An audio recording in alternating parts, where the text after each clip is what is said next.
15 মিনিটের শহর নগর পরিকল্পনার এমন একটি ধারণা যেখানে প্রয়োজনীয় সবকিছুই থাকবে মাত্র 15 মিনিটের হাঁটা পথে বা সাইকেলের দূরত্বে, যেখানে জীবন একদম সহজ আর সবকিছুই পরিবেশ বান্ধব। এটি এমন একটি শহরের কল্পনা যেখানে যে কোনো এলাকাতেই বসবাস করি না কেন, 15 মিনিটের মধ্যেই সব ধরনের নাগরিক সুযোগ সুবিধা একদম হাতের নাগালে পাওয়া যাবে। এটা গণ্ডির ভেতরেই থাকবে অফিস, স্কুল, হাসপাতাল, বাজার সদাই, বিনোদন ও নিয়মিত জীবনযাপনের জন্য প্রয়োজনীয় সব গন্তব্য। কোভিড-19-এর বন্দিদশায় সবাই যখন বিকল্প ব্যবস্থাপনা খুঁজছে, সে সময়টায় এলাকা ভিত্তিক সমাধানের উপায় হিসেবে 15 মিনিটের শহর ধারণার আবির্ভাব।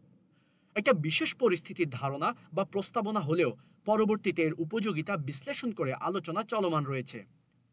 নতুন শহরের পরিকল্পনা কিংবা পুরনো শহরকে নতুন করে গোছাতে চাইলে এই আলোচনা গুরুত্বপূর্ণ বিষয়। 15 মিনিটের শহরের যে কল্পনা, তাতে 6টি মৌলিক চাহিদাকে চিহ্নিত করা হয়েছে। সেগুলো হলো বসবাস, কাজের জায়গা, কেনাকাটা, স্বাস্থ্যসেবা, শিক্ষা এবং বিনোদন।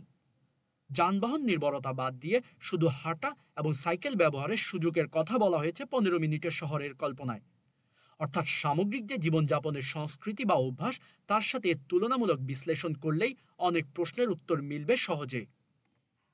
তুলনামূলকভাবে যেসব শহরে জনসংখ্যা কম, সুপরিকল্পিত নগর বিন্যাস, গণপরিবহন, জনসাধারণের নিয়মকানুন মেনে চলার সংস্কৃতি এবং প্রতিবেশীদের সাথে ভবিষ্যতে সুন্দর সমাজ গড়ার অঙ্গীকার, অনুপ্রেরণা আছে, তাদের কাছে এর উপযোগিতা যেমন, বিপুল জনসংখ্যা জনঘনত্ব নিয়ে অপরিকল্পিত শহরে তা মহাসংগ্রামের এক বিষয়।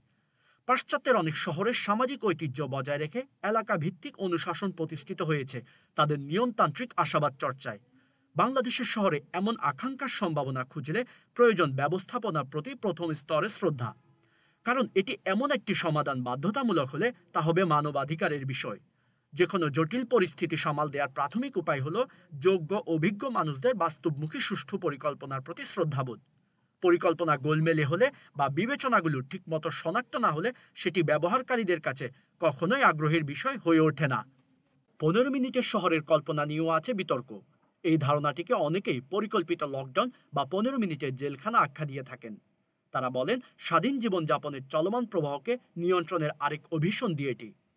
তাদের সামাজিক যোগাযোগ মাধ্যমের পোস্টগুলোর ভাষ্য, 15 মিনিটের শহর ধারণাটি ওয়ার্ল্ড ইকোনমিক ফোরামের মতো আন্তর্জাতিক সংস্থাগুলোর একটি বিস্তৃত পরিকল্পনার অংশ মাত্র।